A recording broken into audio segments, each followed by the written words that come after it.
Then we were on a walk one day, and I said, oh, let's open a flower shop.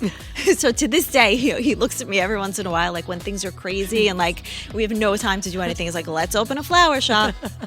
But you never know where one thing is going to lead. Welcome to Chapters by PROPEL, where we take a peek into the real lives of trailblazing community women with a mix of honesty, humor, and inspiration. I'm your host, Melanie Kuehl, and this is just part of the story. Welcome to Chapters by PROPEL. I'm your host, Melanie Kuehl, and I am so excited to have with me today Heleyne Tamir, who has done 9,000 things. I think there's even more than how many I know about. She has built a global beauty brand called Surat. She is the creator of Bloom Bar, which is one of my favorite places. I can't wait to talk about it. Thank you.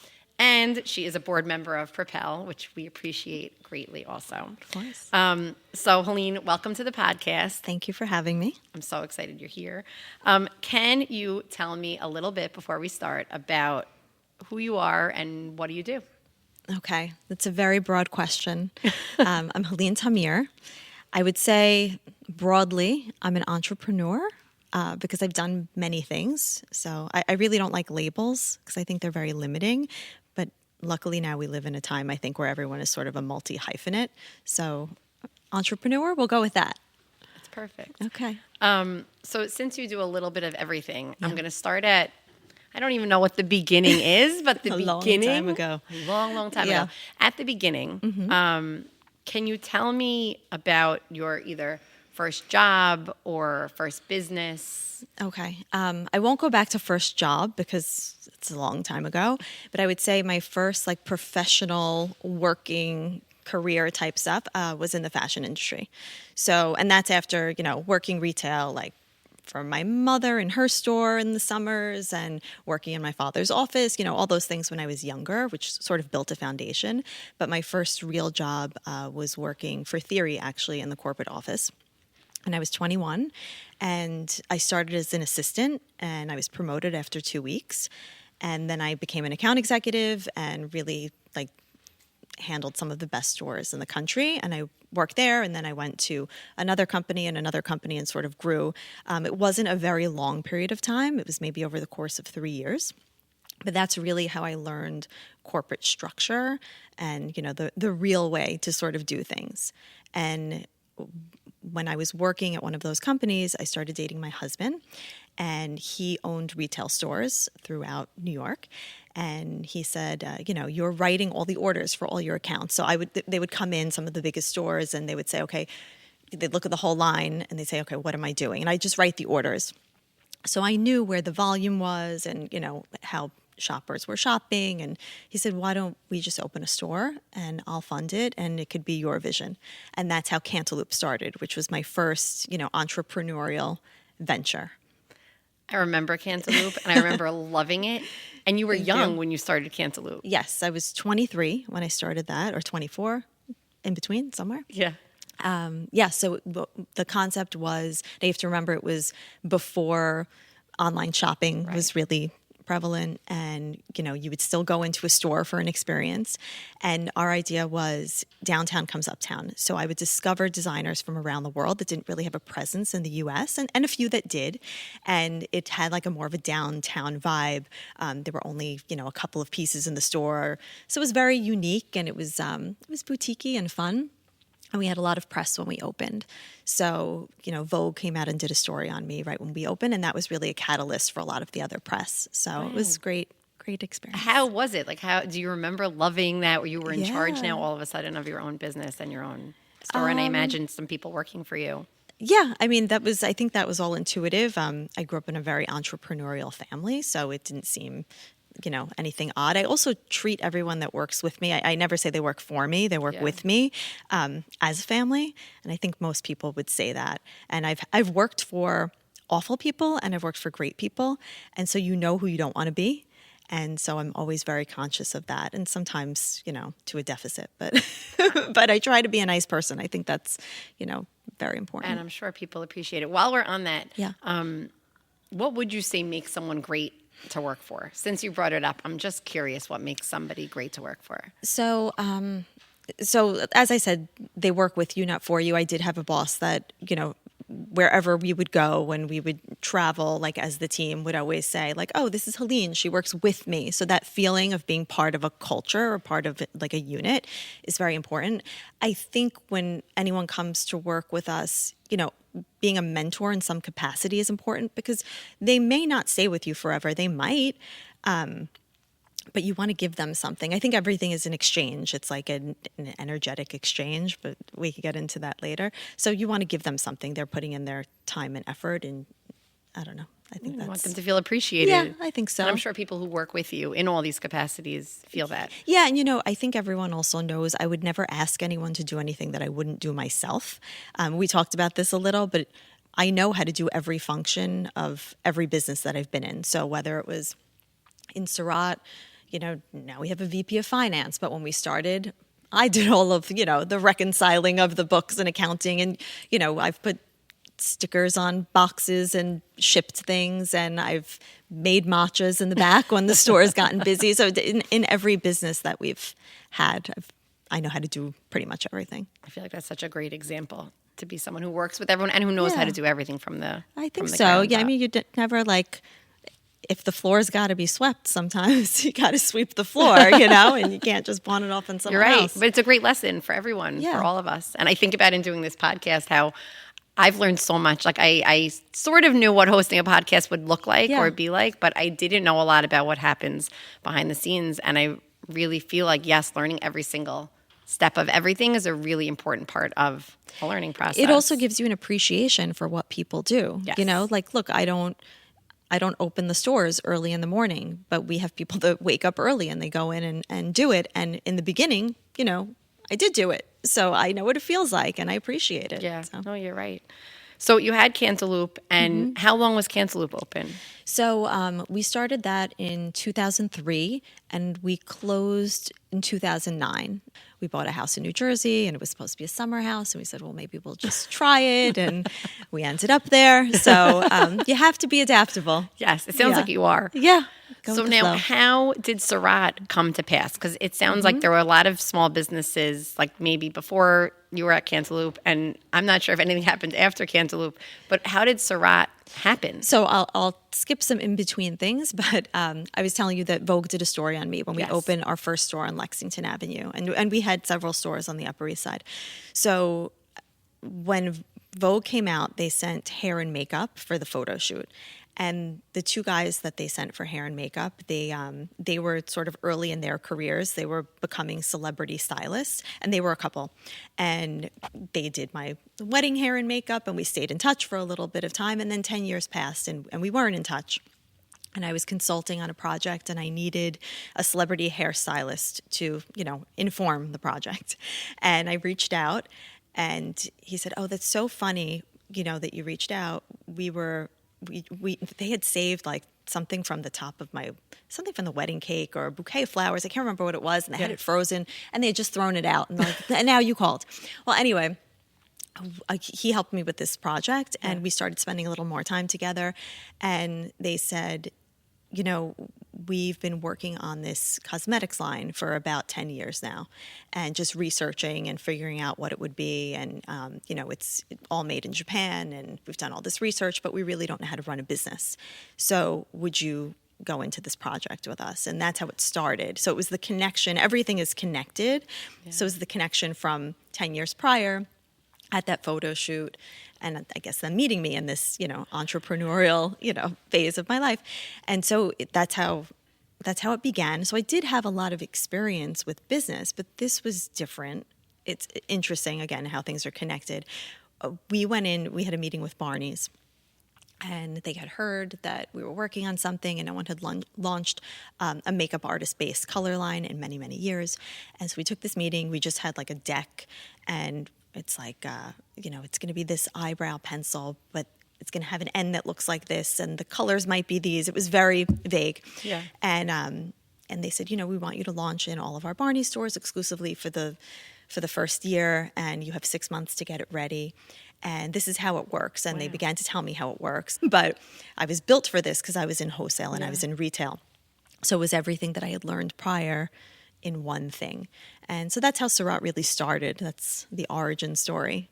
And had you always, it sounds like you were always involved in fashion. Had you always been like, or had it ever occurred to you to start a makeup brand or anything like that? So I always loved fashion. My mother was a clothing designer. So, I watched her. My first memory is of like being 5 years old, and we were stringing like bugle beads on like this beaded gown. She did a lot of the design for people in the community when they would have like weddings and bar mitzvahs and things. She would do like all of the clothing. So they'd be like, I want something that looks like that Bob Mackie gown or that Halston gown, and she would tweak it. And people today still come up to me and tell me, I saved these things that she made for me. It was amazing. So I had that as a base. So I always liked fashion, and I think I always dressed. I had it my own unique way. My mother always dressed me up, but I didn't really want to be a designer. But I'm good at curating things and editing things. I always liked makeup. I always liked to put on makeup. I would do like friends' makeup for parties and things. I was not a professional makeup artist, nor did I want to be. I'm a creative person. The business people are often the most creative people. So you can have, not to say that creative people can't be business people, but the business people have to find creative solutions for things. So for instance, in starting Surratt, there were many times that I had to get creative with money, with marketing, with, just you have to think outside the box. I never wanted to start a beauty line, but once you have a model of doing something, I had a model for like how a business structure worked. So I knew I knew what the structure was, let's say, to open a store, right? So I could look at that and say, okay, so now I can do that in wholesale. Yeah. My father's also in wholesale, so I knew how that business worked. It sounds like you were a really nice combination of being creative, but also really having a sense of how business works. Yes, I think it's partly genetics. Maybe it's mostly genetics. Both my parents are very creative, and they also have a good business head. But let's say my father's a very strong business person and my mother's a very creative person. So I think I got maybe the best of both, and I could marry them together. Yeah, I don't know. It's just, I guess, in the blood. Thank you. Yes. And now I think I'm owning that, right? So that's what happens with experience. I think so. And as we get older, I feel like you get to own who you are. And it's nice. It is nice. And we can be many things. Yes, that's for sure. I mean, if anyone is here to prove that, it's certainly you. Thank you. So Surratt, you were the founder, and you were really actively involved in that. So yeah, I ran it as the CEO for the first 5.5 years until we took a private equity investment, and they bought majority of the company, and I stayed on. So great. Yeah. So I'm still like very involved in the day-to-day of Surratt, but it does not take as much of my time. And then you began your new project around then, I believe. Yep. And I have to say that Bloom Bar is the most magical place. Thank you. So I think for anyone who hasn't been there, visit a Bloom Bar. There are now, I think. There's the flower shop, and then there's the 4 Cafe of Floors locations. So we have 2 in Brooklyn, 2 in New Jersey, and the flower shop in Oakhurst in New Jersey. But the flowers can go anywhere. So yeah, they all kind of work together. And it began as a flower market, is that right? It began as a flower market. So a little bit of the backstory that I don't always talk about. So I loved Fridays because that was the day that I didn't work. And I would be home and had like this quiet time, and I would like cut the hydrangeas from the garden, or like depending on the season, I'd, go wherever I could find, flowers in bulk, and I'd take them home, and I love playing with the flowers and making things pretty. I really like to beautify a space. I always loved them, but I really didn't realize how much I enjoyed them. It's funny now when I see pictures in my phone. Yeah. And I see like all these like flower arrangements through the years that I don't even remember making for holidays, for things. But I'm also like, I like to do things myself. And one of the memories that I had when we were living in the city is I always loved going to the bodega and picking up flowers, and and I didn't have that when I moved to New Jersey. So I guess I always liked flowers. So it was COVID, and my husband came home one day and he said, right next to the bagel store, there's a little store that's open, and being retailers that we are, and really at heart, he's like, we should do something with that space. There's never a vacancy there. And, we're all home. It's COVID. Like, what should we do? I was like, I don't know. Then we were on a walk one day, and I said, oh, let's open a flower shop. So to this day, he looks at me every once in a while, like when things are crazy and like we have no time to do anything. It's like, let's open a flower shop. But you never know where one thing is going to lead. So and we talked about this also, like this idea of, I have this idea of inspired action. So I only do things that I'm inspired to do. And sometimes I do everything that I'm inspired to do. And I don't really know where it's going to lead, but it just makes me feel good and seems like a good idea at the time. So we said we're going to open this flower shop.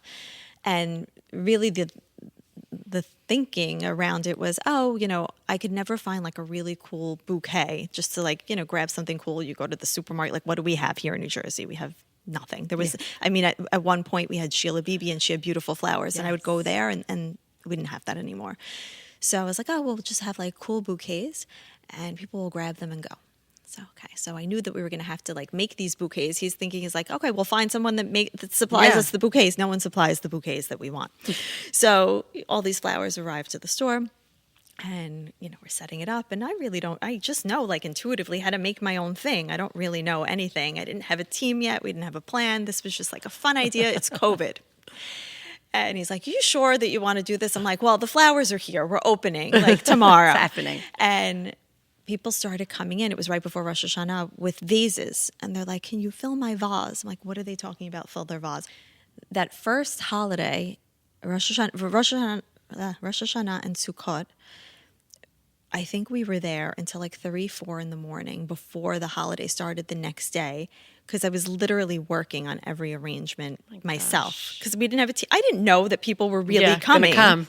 And they came.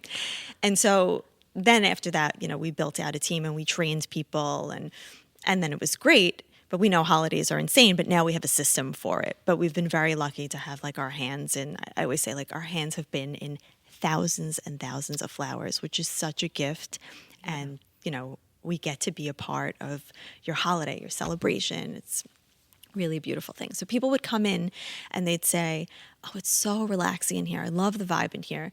I wish I could just like chill and have a cup of coffee and hang out. I'm like, you can hang out, Yeah. But it wasn't really, we could never add anything else in the space. There was so much food in the strip. So we didn't even think about that. Then, what was it? Now it's 2 years ago now, I was driving from Asbury like on a gloomy winter day or an almost spring day. And I passed the old La Tank store. And I was like, I didn't realize what it was at the time. I'm like, there's a vacancy right on Spear Avenue. And I called my husband. I'm like, there's a vacancy on Spear Avenue. And he's like, yeah, but what would we do with it? And I was like, I don't know. It's because we knew we didn't want to scale the flower business. It's so physically intense. So we were not scaling that business. Like we were doing some other things behind the scenes with that, but not planning to have another retail location. And so we kind of left it there. And then a few days later, my husband's like, maybe we should just go see it, like for fun. Like let's see what the space looks like. So we called the landlord and he didn't want anyone that was just for the summer. And he was very specific. And I was like, just meet us. And we went in and we really developed the idea on the spot. So it was like, as we were talking to him, okay, he didn't want food. My husband goes, but could we serve coffee? Could we give our customers matcha? Could we put home decor in here? Like we were literally just talking it out, like looking at each other, coming up with the ideas. And that's really how it started. So the thing was with the Allenhurst store, we just had so much fun. Like he and I had so much fun creating it. And that's really how we do our best work together. Like whether it's at home or whatever, like he's really good with like the flow and the layout and I'm really good with the color. And we do a lot of the design elements, all of the design elements together. So it was really a labor of love. And I think that's my theory of why this worked. And it was really, first to market, in the area, like no one was doing it. It was, it was fun because we knew we were doing something new. Again, we didn't know if anyone was coming. Yeah. But, when you create things that you want for yourself, I guess, other people want it too. So.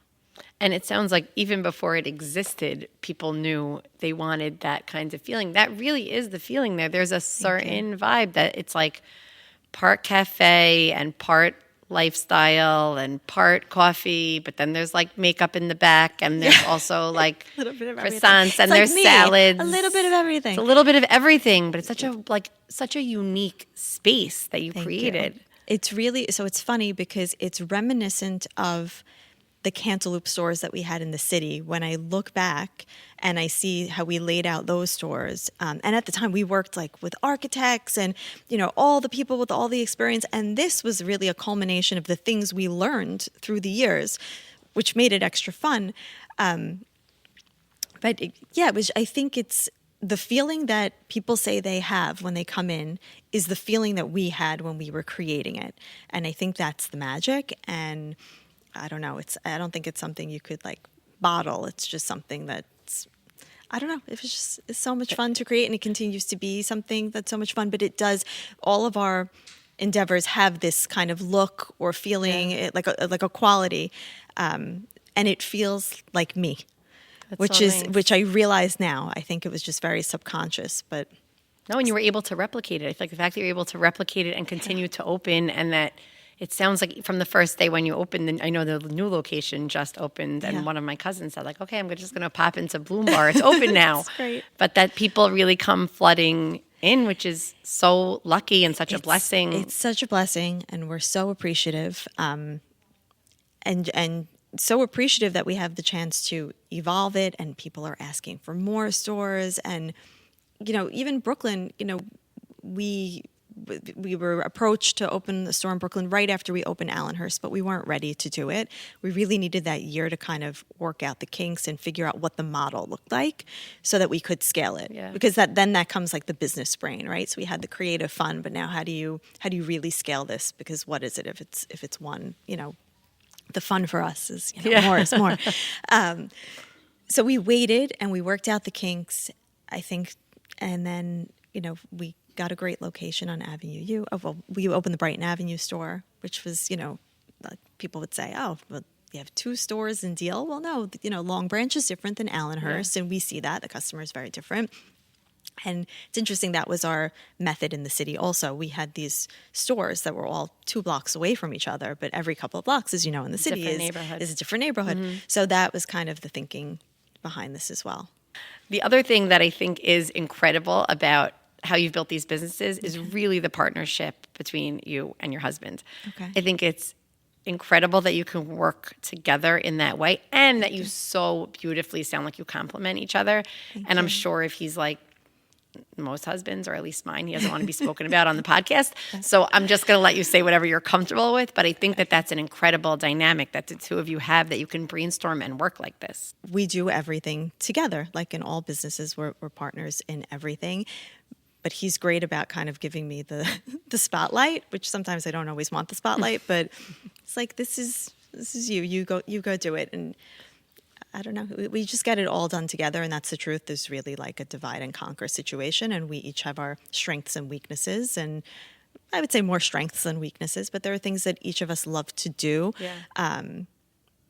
He'll kill me for saying this, but a lot of the design is his, but we have a very similar style, so that helps. Yes, definitely works. It sounds like you must be on the same page in a lot of ways for this to work the way it does. Yes, a lot of people would, and listen, there are days where we probably want to kill each other. We're not in the stores together. The things that we do, they complement each other, but we're not like working side by side. Yeah, all day. We're not like ringing the register, like Right. we're working on like larger scope things, and it's like, he's looking for locations and mapping them out, and handling all the operational stuff behind the scenes. And so we're just, like I said, divide and conquer. It works. Yes. It works. Yeah, I don't know what the system is, but we know how it works. We know how it works. Yeah. One of the other great things you do is I feel like you involve female entrepreneurs a lot in what you do. Yeah. So since we're Propel and we're all about building up women and helping women succeed, can you talk a little bit about what that looks like? Yeah, I would say, first of all, our staff in general is all, it's all local women. So some from the community, some not from the community, but everyone is pretty much women. There's an exception here and there where we have a guy come in. But in terms of, highlighting some of the things that people do, a big part of what we planned to do from the beginning before we even opened was offer a platform for, bakers and chefs and, people that were creating things. Maybe they didn't want a retail location or couldn't or whatever it was. So this was my husband's idea. So it was important for us to, showcase them and let them be a part of it because, we're community building at the same time. So one of the first phone calls I made, but it didn't come to fruition until this past summer, was to Bella Batesh, because I really wanted her to have our whole cafe. And they had closed Juice Theory and were focused on their catering. And we're very aligned, on aesthetic. And we've done a lot of parties together where I've done the flowers and she's done the food. And it's just very easy. So I knew that like her level would be great. But no one really understood what the cafes were going to be before we opened them. So it was like trying to explain, like, we're going to have home decor and this. And I think she was like, oh, okay, but I don't know. And so I said, well, just give me the Juice Theory cookie. Can Joyce, her daughter, can you just give me the Juice Theory cookie? And Joyce got the concept right away when she walked in the door. And so we started with the cookies and, all of our drinks and things. And then we had some other bakers early on that we approached to come in. Tell us what you need to make. We'll figure out what to sell it for. We're very much like we want it to work for everyone. We're not looking, to make the money and run. Like that's not what this is about. Yeah. This is really, it was about building a place that everyone could come and hang out. And yes, it's great to make money, but like when you have the right intention, all of that stuff happens, I believe. I think you're right. It's a great shout out to Bella also. Bella and Joyce both are so talented and so wonderful. And Sion, who's like running the operation, in our day to day. And so you see now, like we incorporated all of the salads and overnight oats and all of the other things. And it's been a great collaboration and they've been wonderful partners. And we have still a lot of other individual people that make chocolates and muffins and all different things. And there were also things that I couldn't find that I wanted. So I'm very big on clean ingredients, which I know like a lot of people are, but I don't want any seed oils and I don't want any refined sugar. And so we have to have those options. So you have to create those things with people sometimes. Yeah. So that's another element. So we're always trying to up our game. No, it's beautiful. And it's beautiful to give all of those people the opportunity to up their game and to really showcase what they can do also. Yeah, I think it's fun and it's nice when you get the phone calls and the emails like, hey, I'd love to have our stuff in Bloom Bar. And we only have so much space. So like if you're in Bloom Bar, like we've selected you and we've given you the space, so which I think is cool. I think so too. I noticed you even had a book event recently. Yeah, so that's like another thing, like with community building. One of our customers came in, she was ordering flowers and she was going to have an event for this woman who wrote a book on, taking a pause in your career. And I said, well, where are you hosting it? She said, we're doing it at the Cove. There's a space there. I said, well, why don't you just use Bloom Bar? Because it's such the right space. So yeah, all of that stuff, we have a lot more coming. So I'm always thinking. It always seems that way. It seems that way. That's how the crazy mind works. Well, that's what I was going to say. Do you have a system for how this works? Are you somebody, I like to ask people, like, do you make lists? Are you, like, thinking in the car? The shower has been a real theme here. Everyone has thoughts in the shower. The shower's a theme because it's meditative and you're alone with your, like, subconscious mind. So that's really why the shower works. So everyone, you should meditate because that's really the key. But yes, everyone has the ideas in the shower. So yes, I have a system.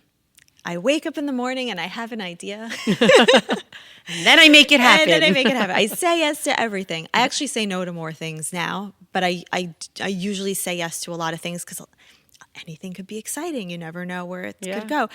And sometimes things fail. Like not everything works. So I'm very organized, and this is where like my corporate mind comes in. So I have ideas. I have many lists, but I have one ongoing list in my phone that I check things off every day, and sometimes things stay on the list for months. And then I have everything in a spreadsheet. So I have a spreadsheet for every single thing that I'm working on. There's a spreadsheet for it. So this is like, really I think I think I'm organized. Everyone's organization, like it has to work for them. Yes. This is what works for me. I need to see things like even if someone is doing a party, so I need to, what's the budget?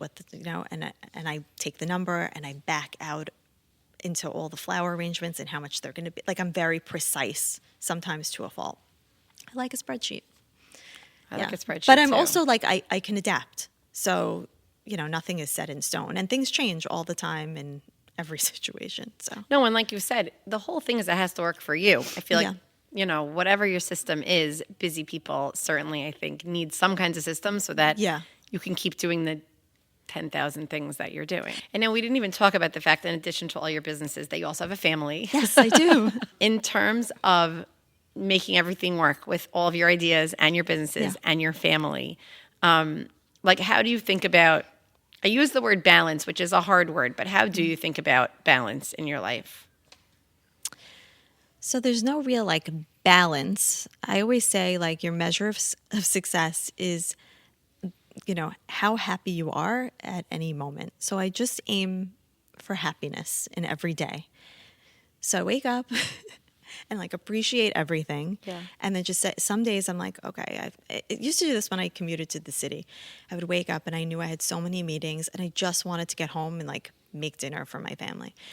And I would say, okay, just get up and you'll get through the day and you'll be home before you know it. So they're really the most important. Yeah. And and they've been very flexible through the years. They knew mom had to travel or had to. I always worked. I worked before I had my first child, so it was always the norm. When we had the stores, my son, who's almost 21 now, he came with me in the stroller all the time. Like I would go into the stores. Look, I'm still doing this. We were talking about this earlier. I would go into the stores at midnight with my husband and like merchandise the Cantaloupe stores. I'm still doing that kind of stuff now in my own. I'm going to come crazy way. looking for you a Bloom bar. It's very in the middle of the night. It's very relaxing. And how do you think everything gets put back together? But they always came with me. They were involved. And it's not like, oh, mom has to work. It's just like the normal thing. So we have a routine. And I always say the routine changes as your family changes and you have more kids or your kids get older. You just adjust. But they always come first. They just have to allocate the time that they need to them. And can you tell yet if they have any of this entrepreneurial spirit? They all do. They all do, which is great because they don't even think about like, oh, but how would I do that? I realize that a lot of what I know, intuitively, I've learned by osmosis from watching my parents through the years. I had this discussion with my son who's like, look, I'm not going to be a doctor or a lawyer. He already started 2 businesses and that's like what he's focused on. And I'm like, okay, well, that's your gene pool. Like, I don't expect anything else from you. So we'll see how it all pans out. So now along those same lines, what qualities do you think it takes, if you had to name a couple, to be a successful entrepreneur? Perseverance. It's not always going to be easy. Look, I'm sitting here now. I put in a lot of blood, sweat, and tears, or we would say like a lot of sweat equity. So I've done all the hard things, and sometimes there's still hard things to do or annoying things that you have to do. It's not always easy breezy. So you have to have perseverance. You have to expect that you're going to fail or need to do better in some aspects. You got to be nice to people. I mean, I think that's the most important, is just being a good person. And just having good intentions, I think, is the most important thing. So going into it, like, why do you want to start this business? Or why do you want to take that job? And like, really like knowing that it's aligned with who you really are.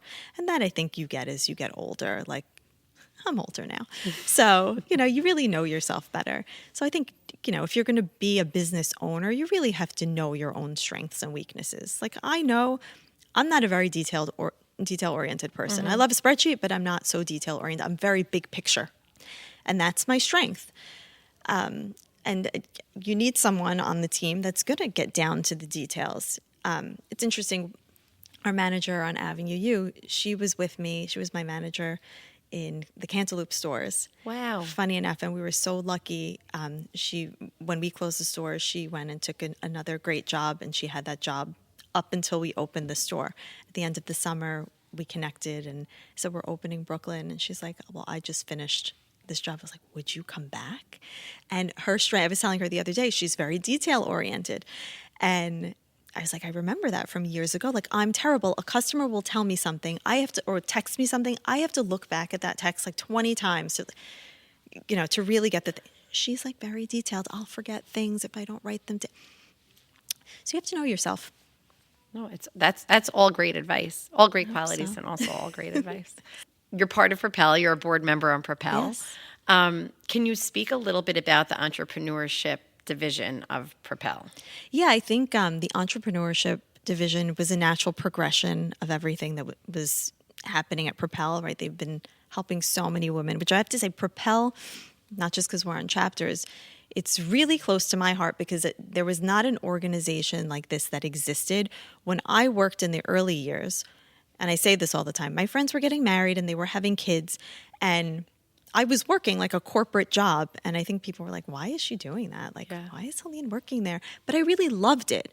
But there was no mentorship. There was no one to look to in the community. And if you had questions, there was no organization. So it's an amazing organization, whether you're, whether it's filling a need, like you need to go to work or you need to figure out what you want to do, or, you just feel like you want to start something. So there's a place to go. So the entrepreneurship division really helps, assess, like, are you ready and what are the steps to take to build your own business?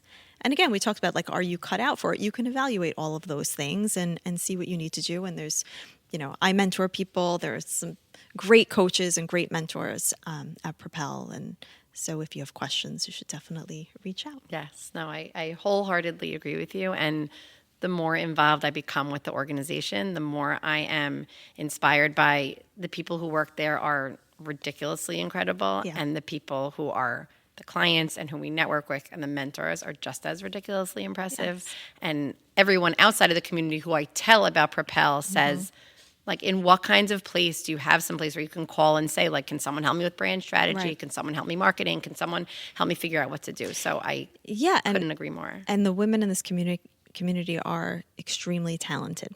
So it's like harnessing all of that talent and really have a lot of like entrepreneurial capabilities. The hustle is definitely in there. I think that the hustle is everyone like innate. I meet, there is like a hustle and a really hard-working piece that you just...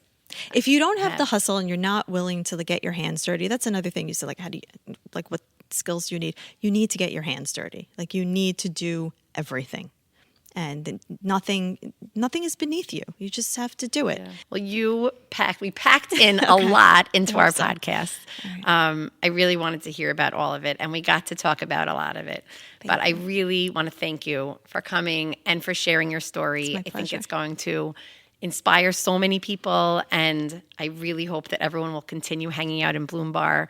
And we're all going to wait in great suspense to see what comes next. Thank you so much. It was really amazing being here, and I'm so appreciative and filled with so much gratitude that anyone would think that I'm interesting enough to talk to. They will. Thank you. They will. Thank you. Thank you so much for joining us at Chapters by Propel. If you're ready for the next chapter in your career journey, give us a call. We're happy to help you with career coaching, navigating graduate school, or leveling up your business with some business strategy and consulting. You can email us at info@thepropelnetwork.org. Special thanks to Melanie Kuehl, our amazing host, to Hit Central Studios, and the amazing team at Propel. Good night.